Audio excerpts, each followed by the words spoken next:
Bonjour à tous, j'espère que vous allez bien. Vous voulez être au courant de toutes les dernières actualités sportives du moment? Eh bien c'est simple, abonnez-vous tout simplement sur notre page YouTube Hand Sport, activez la cloche de notification et le tour est joué.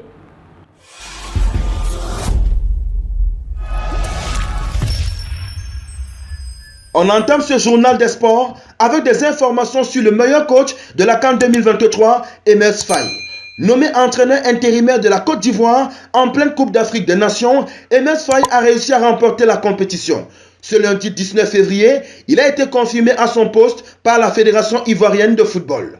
Emerse Faé était jusqu'à présent entraîneur par intérim et il vient d'être confirmé ce jour entraîneur titulaire, a annoncé le président de la Fédération ivoirienne de football, Yacine Idriss Diallo, à l'occasion de la présentation du trophée de la CAN à un sponsor à Abidjan. La durée de son contrat n'a pas été précisée.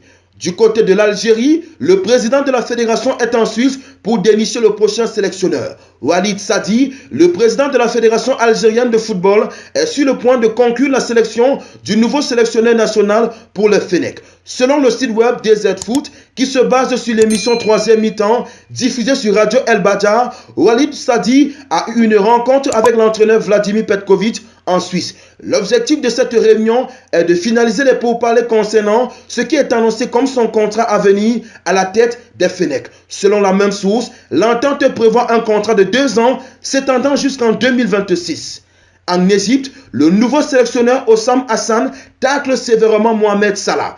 Suite à la sortie précoce des Pharaons, lors de la CAN 2023, Hossam Hassan a remplacé Rui Vitória en tant que sélectionneur national avec la ferme intention de restaurer le prestige de l'équipe égyptienne sur la scène continentale. Le nouveau sélectionneur a exprimé une critique ouverte sur l'attitude de Mohamed Salah, remettant en question son statut de légende nationale au vu de son absence de titre majeur avec la sélection.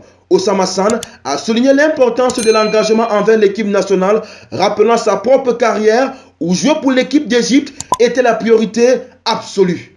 Il a contrasté cette attitude avec celle de Mohamed Salah qu'il perçoit comme influencé par des conseils externes sur sa participation aux compétitions internationales. Terminons ce journal avec des sanctions de la Confédération africaine de football contre les fautifs de la CAN Côte d'Ivoire 2023. Le Sénégalais Crépin Diatta et le Malien Amari Traoré ont écopé de suspension de 4 matchs, dont 2 avec sursis pour des comportements jugés peu fair-play pendant le tournoi. Crépin Diatta est également sous le coup d'une suspension d'1 an pour avoir terni l'image de la CAF. En plus de la suspension, une amende de 10 000 $ lui a été infligée. Concernant les fédérations nationales, 3 pays ont donc été condamnés à payer des amendes pour des incidents survenus durant la compétition. La fédération sénégalaise et la fédération ivoirienne devront chacune verser une amende de 5 000 $. La fédération malienne de football, quant à elle, devra s'acquitter d'une amende de 10 000 $ conformément à la décision de la Confédération africaine de football. Vous venez de regarder Hand Sport sur notre page YouTube. Vous en voulez plus? Eh bien abonnez-vous.